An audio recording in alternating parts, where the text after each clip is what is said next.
I am New York. Я сам New York. I am New York. Yo soy Nueva York.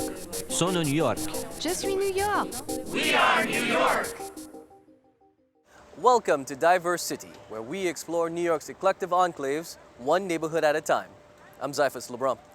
Every month, we'll highlight a single neighborhood or neighborhoods to bring you some of the undercovered stories from communities that don't always make the headlines.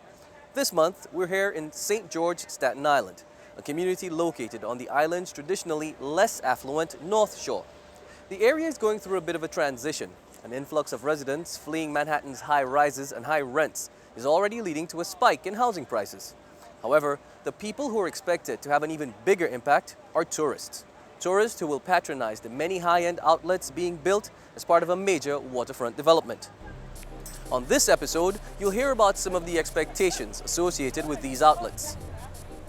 We'll highlight a group of artists who are becoming greater stakeholders in the area's development.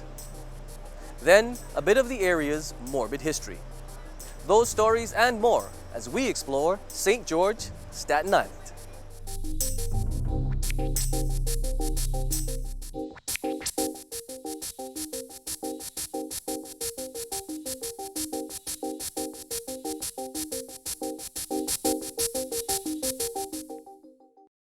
Many of Staten Island's North Shore residents are excited about the major redevelopment project coming along the river with promises of a boom for the forgotten borough. The project, Empire Outlets, a high-end mall replete with a hotel and a parking garage, is being touted as an economic lifeline.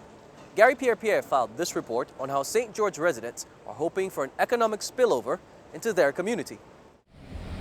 Empire Outlets, a sprawling 350,000 square foot shopping center, is set to open in the spring of 2019.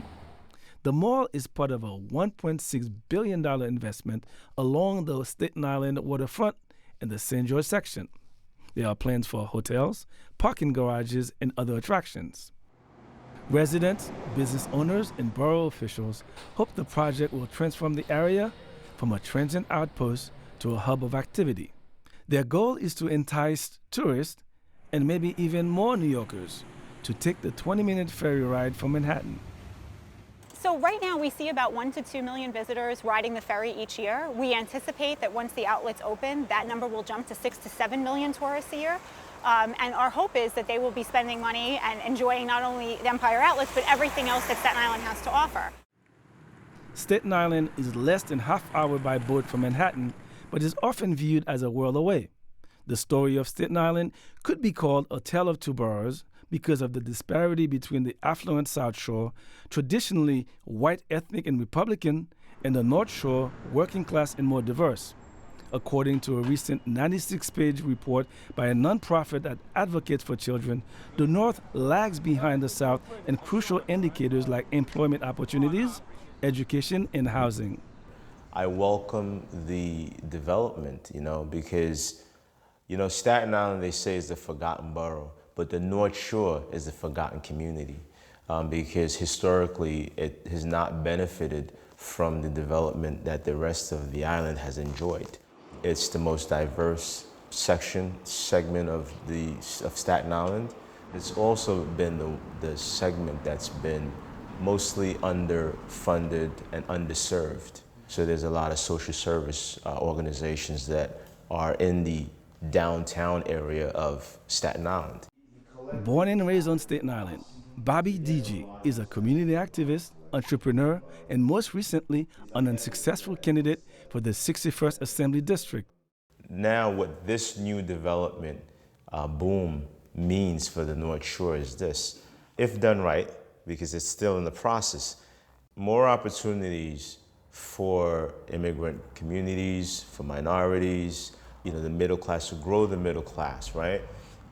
Where people can work and live and play in the community. That is key. So it means connecting underserved communities to job opportunities. That's already happening, DG says. Under Empire Outlets, there are training programs for residents to get jobs at the new businesses and retail outlets. Of course, we want development in the community, but we don't want the development that displaces the community. For instance, there's small business owners, mom and pop shops, right?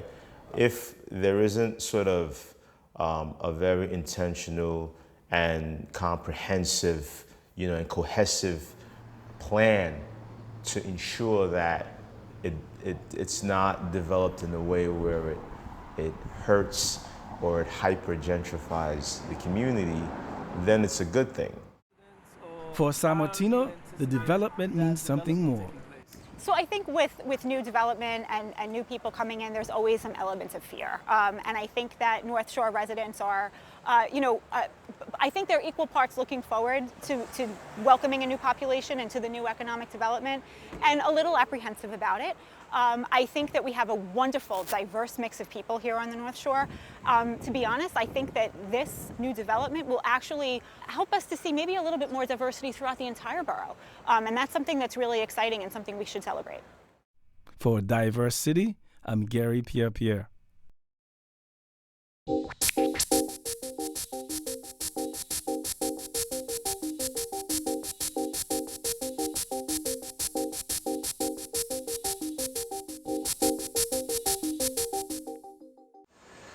The multi-million-dollar waterfront development is just one aspect of St. George's transformation. Staten Island Arts, the borough's art council, is partnering with the city and the non-profit Design Trust for Public Space on a project called Future Culture. I spoke to the executive director at Staten Island Arts, Elizabeth Bennett, about the project and why artists are becoming such stakeholders in the community's future. So, Elizabeth, what exactly is the Future Culture initiative? Future Culture was created by Staten Island Arts and its project partner, the Design Trust for Public Space, which is a Manhattan-based organization that creates private and public partnerships to help people explore and have an enhanced experience of open space in New York City. In 2014, Design Trust issued an RFP for organizations who could partner to create projects exploring the North Shore of Staten Island because of the wave of real estate development that was coming with the New York Wheel and with Lighthouse Point and with where my organization is now housed at the Irby development down on Front Street. So amidst all of that development, Design Trust, as well as many other city partners, recognized that the North Shore of Staten Island is very culturally diverse, it's very racially diverse. There's very different socioeconomic factors than you find mid-island or on the South Shore. The majority of the artists who live on Staten Island either live on the North Shore or they work on the North Shore. And so part of Future Culture was what's the role of that artists and that culture can play amidst the real estate development. So one of the things that Staten Island Arts and Design Trust did is that we launched 2 Future Culture public art pilot projects that were funded in large part by the New York City Department of Small Business Services, because SBS has a program to explore the Bay Street corridor. It's called Neighborhood 360. So they've become a project partner with us. And together they worked with us to fund a series of concerts that took place in a park that you probably walked through today. And so we did free open concerts that took place on Friday nights in June 2018. This was a way that we were able to activate the park, get people to experience it in a different way. We literally cleaned up the park before every concert and after every concert, so it made it a very different green space for people to be in. And we also promoted local businesses. One of the great things about Staten Island is that we still, at least on the North Shore, are very much an area of local, independently owned mom and pop businesses. And part of what we're trying to do with New York City Department of Small Business Services and Future Culture is integrate arts and culture with the businesses so that arts is not existing in a silo that doesn't have any relationship to the business development going around it. One of the things I think that's interesting that you mentioned is the role of artists, and you just talked about that kind of correlation between the artist and the small businesses. Mm-hmm. I mean, how are you kind of making that synergy work now? Well, Staten Island Arts as a local arts council has long supported the idea of artists operating themselves as small businesses anyway. We do a lot of professional development workshops, whether that ranges from financial workshops on, how do you file your taxes, to a venture that we had at the ferry terminal here in St. George for a couple of years. We operated an artist market within the ferry terminal, which gave artists a venue to sell their goods, provided artists with income. I mean, that's the way that Staten Island Arts has traditionally addressed arts and culture with business. The way that we're doing it now is that as a part of the Future Culture Initiative, we were really fortunate that Design Trust supported the creation of relationships between Staten Island Arts and the real estate developers who are involved with the really large projects here. So because of that, we've been able to create both personal and business relationships to help to make the developers aware of the existing cultural resources that are here. Not just individual artists, not just local cultural organizations, but also we consider food a very large part of Staten Island's culture. We have amazing restaurants here all across the island, but particularly on the North Shore where there are so many immigrant communities, there are more ethnic-based restaurants here. We've been able to talk to the developers about, who are the longtime residents here and how they might prioritize culture within their real estate development so that they can have a stronger connection to the community that's already here, Right. while they're preparing for the community that's coming. Right. How does the Sonic Gates exhibit kind sure. of fit into this move of the future culture? Sonic Gates is one of the public art pilot projects that was created through the Future Culture Initiative. There was an open competitive application process that we held in 2016, and Courtyard Fridays was one of the projects that was picked. The other project was the Sonic Gates project. Part of the process of Sonic Gates is to help people to explore Bay Street. So when people come off of the ferry, very often they look around. They go to the Borough President's tourist kiosk that's in the ferry, they get some information, but they don't necessarily know where to go from there. And so by creating the Sonic Gates exhibit, the gentleman who created it, who's a Staten Island resident, Volker Getz, who's a multidisciplinary artist who specializes in music, Volker created the idea of having a series of sculptures and artworks that also operate as musical instruments. So the idea was that you would be able to follow the sounds down Bay Street. Well, Elizabeth, it's been a pleasure talking to you about the developments here in the North Shore, and best of luck to you. Thank you.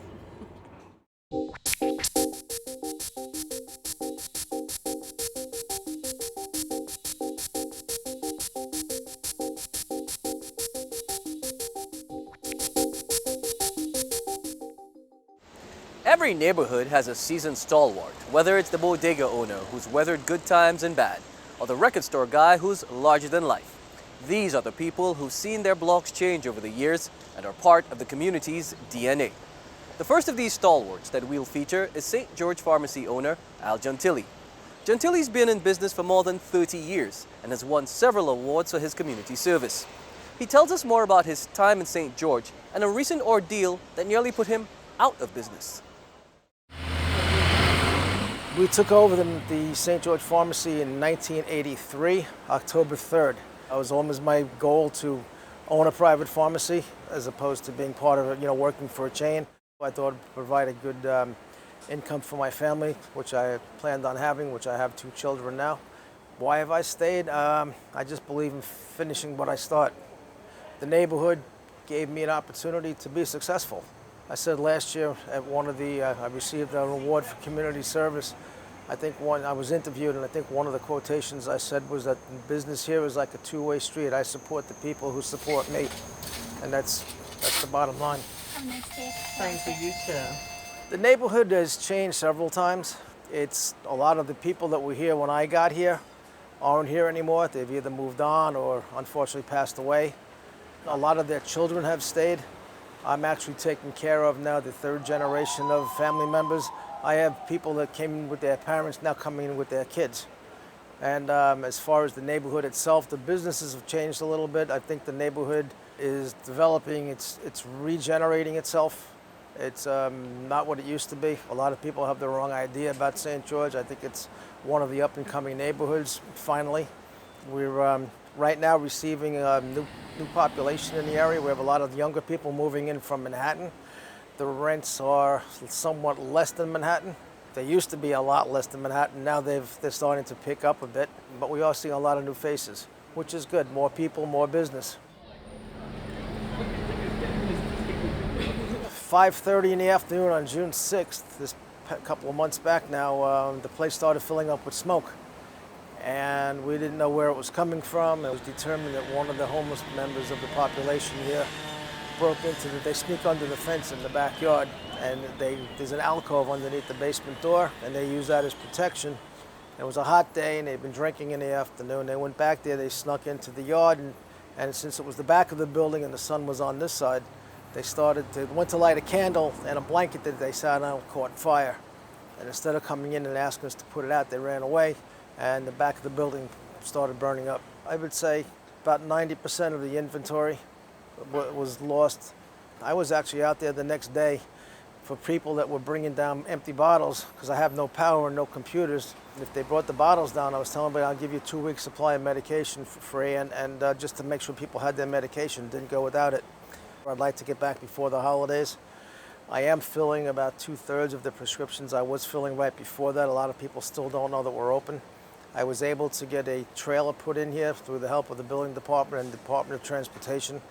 Borough Hall is right down the street. I know a lot of people down there. They were able to get the permits expedited because of the emergency situation. People keep saying, are you going to take the insurance money and retire? And I keep saying, and do what? You know, I've been doing 12-hour days for 35 years. I travel back and forth to work, I go home, I do what I have to do. I just became a grandfather, and there's a lot of good things going on. As long as I can juggle it, I'm going to keep doing it. The next place we visited hasn't been around for as long as Al Gentili's pharmacy, but it's making a name for itself here and abroad. While Staten Island isn't often thought of as a mecca for foodies, this restaurant considers itself not just a good place to have a meal, but a culinary-driven cultural initiative. We get phone calls from all over the world, people making reservations to come to this little 30-seat restaurant in Staten Island. It's just bizarre. A small restaurant in St. George, Staten Island is making a big impact on the global food scene. I had no plans on opening a restaurant. I never had a restaurant before. The path just opened up in front of me and I just went with it. Jody Scaravella owns Nona Maria, a restaurant steeped in tradition with a non-traditional twist. There's probably about 30 to 40 women that have cooked here, or continue to cook here, or are scheduled to cook here in the future.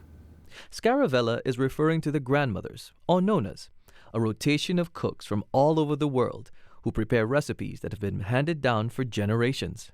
They have to be born in the place of their origin. They don't actually have to be a grandmother. It's all about your life experience and bringing that to the Enoteca.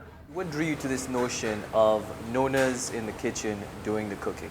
One of the things was losing those matriarchal figures in my life. And I was really, for a long time, trying to connect with my history. I'm Italian, American born, and I've been very fortunate to know a lot of people who had a lot of their traditions that they brought forward. It was Scaravella's Italian heritage that led him to originally seek out Italian nonas. Then, that changed. About 8.5, 9 years ago, I came up with the idea of Nonas of the World. I think growing up in Brooklyn, and from Bath Beach, Brooklyn, and not traveling, I had a very narrow perspective of the world. And this has really been a journey of growth for me. And I think that my perception of the world expanded, and I just, I want to feel that around me. I wanted to create that around me. So it just made sense. Do you think that this place represents the sort of cultural exchange that, we kind of need at a time like this when, folks can sometimes be a little afraid of people who may look and sound a little different than they do? I think that all of this fear is driven by that narrow perspective that I had growing up. The cure for that is traveling, because when you travel and you go to different countries, it broadens your perspective, it broadens your view of the world. So, and a lot of things can come from that, that fear and that ignorance, and creates prejudice, it feeds prejudice. And I think that what we are doing in a small way impacts that, and I'm very proud to be part of it.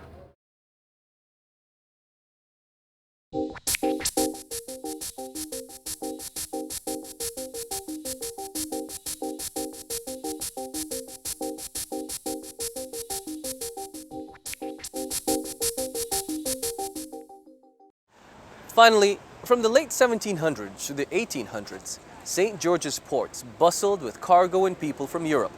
The young American economy was booming. Increased trade meant greater wealth, but it also meant a greater risk for diseases such as cholera and yellow fever. The quarantine was a marine hospital established to keep sick immigrants and sailors from infecting the local people. It was also the site for a dark day in this burg's history. Judith Escalona tells us more. You were saying that this was like a totally new landfill. Yeah, the site changed over the years. You could still see the 30 acres that was the quarantine station. And that covered this area. That covered this area all the way back. Today, the quarantine is just a sign on the lawn of the courthouse in the St. George section of Staten Island. But in the early part of the 19th century, it was a 30-acre complex of convalescent homes where newly arrived immigrants came to recover or to die. Thousands occupied the beds of the quarantine and were prevented from mixing with the general public for fear of spreading their disease. St. George was once a thriving seaport. In its heyday, up to 200 ships docked daily with cargo destined for New York City. That cargo included people from Europe, fleeing war, poverty, and famine. But not all would make it. A health officer would board the cutter and take off those that are ill, along with property that were thought to be infected, because they had this idea that the location and the property had actually caused, and the filth in the location caused the disease. Back then, medicine had not advanced much beyond leeching, the actual use of leeches to suck out bad blood from the body. Doctors at that time considered the quarantine innovative. It provided an isolated location with wholesome natural surroundings and plenty of sun to recover. Basically, it was a convalescent home where patients were given time away from the general population to survive the disease and then be reinserted back into the population. So it was a way after 40 days, which is the normal quarantine, where you would see the person progress out of a serious illness. If they didn't, their bodies were carted off to a potter's field where they were laid to rest in a mass grave. They were basically then either buried on site or taken a little ways away out of this area of 30 acres and buried at what is now the Silver Lake golf course. These burials outside the quarantine haunted St. George residents who feared a new contagion. Those fears were not unfounded. There was basically 4 great episodes before that, and usually these episodes involved large-scale numbers of people dying, not only within the quarantine, but in the surrounding areas from yellow fever and cholera. The government tried to allay those fears by moving the quarantine to Princess Bay in the less populated southern part of Staten Island, but residents there burned down the construction that had already begun. St. George residents would later take their cue from them, prompted by a new outbreak that killed hundreds. So right before the burning, around 2 years before that, there was a large-scale number of Staten Islanders actually died from the yellow fever. So there was a population at that time, about 21,000, and about 500 Staten Islanders died. Another contributing factor to the burning was the large increase in immigrants arriving from Ireland as a result of the potato famine. Between 1845 and 1848, 1 million Irish died because of mass starvation and disease. Another million immigrated. Many who came to New York were weakened further by the month-long voyage across the Atlantic in the cargo holds of ships. You sort of see an increase in not only the numbers of sick people filling the wards of the hospital, but also spreading disease to the adjacent neighborhoods. So on the night of September 1st, 1858, a group of 30 men stormed the quarantine and burned it to the ground. They were led by John Thompson, the owner of a nearby general store, and Ray Tompkins, a prosperous landowner. The two were charged with arson, but were acquitted. The presiding judge lived near the quarantine and had publicly opposed it after a family member contracted yellow fever. No one died in the fires. The sick were removed and eventually relocated to convalesce on barges off the coast of Staten Island. The quarantine no longer exists, but it should live on in our memory as a cautionary tale. Judith Escalona for DiverseCITY.